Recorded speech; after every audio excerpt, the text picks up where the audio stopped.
Yeah, so I'm just gonna make this drift spec now. No front bumper anymore. I'm gonna weld some bash bars in here. I'm just gonna daily like that. Hells yes, I like that idea.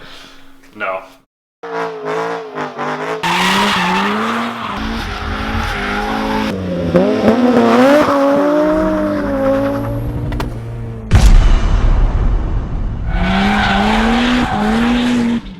So the Genesis, Geni, has been having some wiring issues. One of my fog lights wouldn't light up, and it would just be like really dim all the time, whether the fog lights were on or off. It was really weird. So I decided to take my front bumper off to take a look at it, and I took a couple pictures of how all this wiring looked, but it was all like destroyed. It was all jacked up. It was all jacked up and like jank. So I ripped out all the old like the old, what do you call these things? Plastic covers. Yeah, sounds about right. And I put some new stuff on, taped it all up, made it right. And I tested it, and there was actually a damaged wire in the main lumen here. So I actually just resoldered that back together and wired it up, and it was good to go. Yeah. Someone had their hands all up in this thing, huh? I don't know. This car must have been in like an accident or something like that, a fender bender. There was nothing in the Carfax, but it was just, there's too many things like this. It had like a missing bracket here. It was missing the underguarding and just that wiring. And I could tell the front bumper's been painted. Look at this. Speaking of that, we need to find somebody that can paint front bumpers, because like whoever painted this last, you know, it's just chipping up. It's no good. Look at this. It just didn't bond to the plastic. I think someone probably bought like an eBay bumper or something, and just did a job painting it. I don't know. We gotta find someone. Hey, comment below if you're a really good painter. We'll go check you out. Maybe we'll do a video for you. Soupy Gang needs a repaint too. I hit one too many raccoons in my day. See, it's all jacked up. I don't know if the bumper's salvageable or not, but... And so does Miata Gang. Pretty much everything we have in this garage right now. Because someone liked the front license plate bracket. You know? It's no good. So what's next for this thing? Yeah, so the whole purpose of this video, we wanted to talk about LED headlights. We get quite a few quite a few emails from different companies asking us to like sponsor like headlights and stuff like that. And I like LED headlights because they're nice and bright, and I drive it at night quite often. And it's definitely worth it. The Genesis, the way that the lights work in this thing is kind of weird. There's basically like one wire loom that goes to the whole headlight housing, and all the wiring for all the different bulbs is all internal. So there was a couple things I didn't realize. I thought I could just buy the bulbs and just pop them in because they were like H7 bulbs. You actually have to do quite a bit. There's they're not exactly the same as the standard H7 bulbs. I actually had to get a little plastic adapter. Like there's a little plastic adapter to get it to fit right in the H7 housing, and then you have to get rid of like these LED bulbs typically have like a little heatsink and a fan. So they stick out a lot further. So the caps that used to go on here,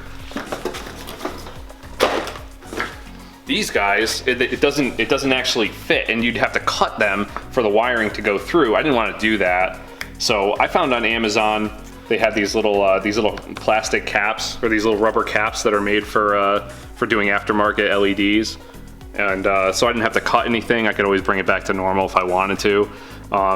I know it looks kind of jank, but you know, everything's secured in here. This is what you got from Amazon? Yeah, these little rubber I don't think gasket it looks that things. jank. Looks pretty nice. Yeah, I mean, you gotta.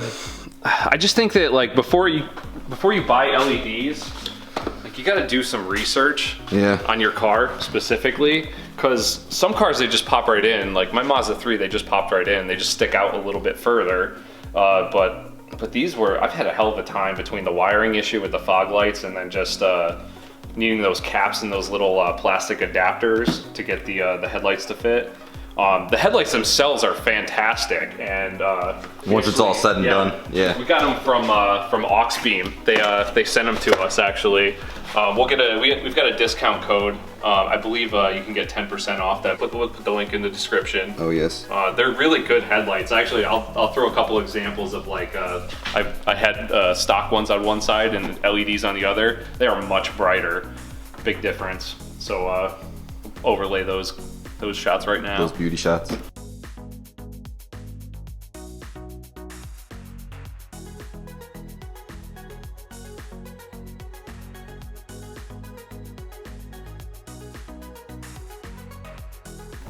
So now I'm gonna put this headlight back on this car. It's really freaking easy. I mean, this isn't made to be like a how-to video. It's more of like a make sure you know what you're getting into if you want to go the LED headlight route. Forums are the best thing. There's that and that. Was there two little tabs on each side? You just feel it pop in? Yeah, there's two tabs on the bottom, and then it just bolts right in. One there and one there. Yeah, if you don't know how to do this, then you probably shouldn't try and tackle LEDs on your own. You got your lettuce on my lettuce? Yeah, on Quinn's tools. Don't tell him. Oh yeah, Quinn's not here today. Yep. He's actually working like a peasant. Free reign. So we're gonna take a couple of those cars out for a spin. Yeah. See how they do. Brian, I got a question for you. Yeah. So if you were to unloosen something, what would that be? Unloosen. What would that mean? I think that means tighten it, right? Yeah, okay. So step 2. Tighten your bolts. Unloosen all 6 bolts of the subframe to allow the subframe movement.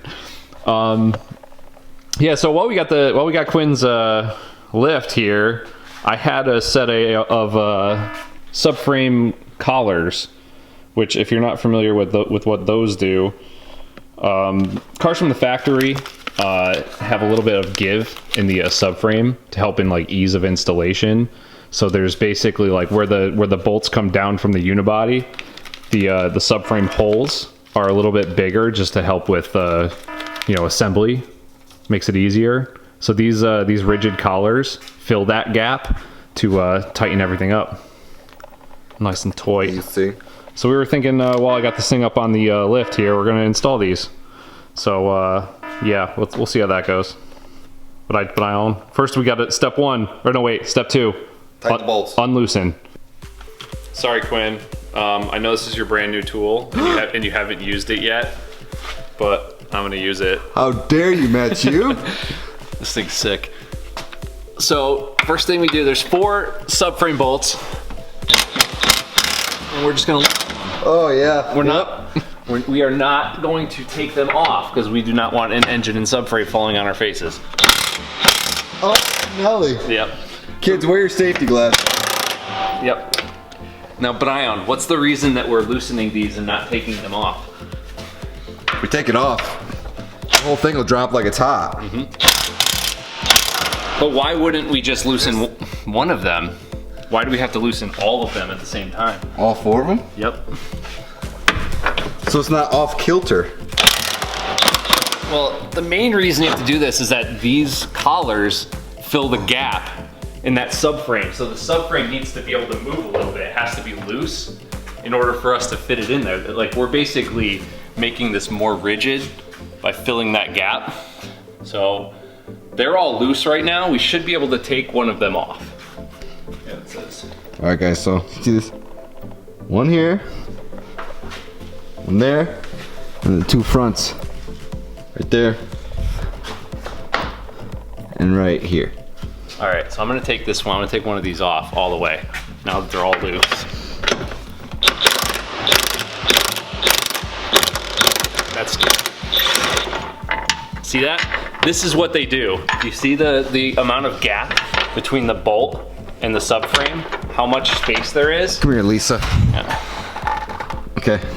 See that?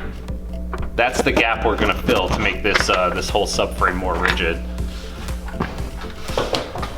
Wait, so currently there's nothing in there? No. Look at That's what these collars do. They fill in the gap in the subframe. I thought they were factory collars that are just small. There's literally nothing. There's nothing. We are filling the gap. I see, buddy. It helps in manufacturing, but eventually over time it gets sloppy. right, so that's in there. It's in there. All right. I'm gonna take off the next one. So now we're just gonna rinse and repeat. Yep. I'm not gonna start it. I'm gonna start it by hand. Don't want to cross thread nothing. All right, boys and girls, you get the gist of it. Yeah, it's really not that complicated. So I gotta say, one of the things I've been kind of disappointed about in this car is how sloppy the whole driveline feels. That's all I've really focused my attention on. I put in a Megan transmission mount. That stiffened it up quite a bit. I've done a engine leash, and that definitely helped out a lot. Those like 1 to 2 shifts where you're really getting on the car. There it is. You see? I see. Do we have to crisscross applesauce here, or just fronts and then backs? Fronts and the backs are fine. They didn't mention anything in the instructions. About crisscross applesauce? Yep. Amazon Prime is here. Yep. What are you ordering, Quinn? Hopefully, a new box of cream pies for the crew. Little Debbie's. I'm gonna be here with you the whole time. Okay.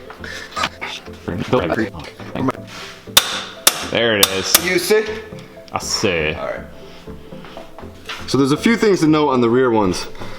So first you take this nut off, and then this collar comes down, and then you shove the new, what do you call it? What are these called? Collars? Collar, rigid collars, yes. The new collars in, and that's that. But for the fronts of the rear subframe, sorry for knocking you over, man. Cool.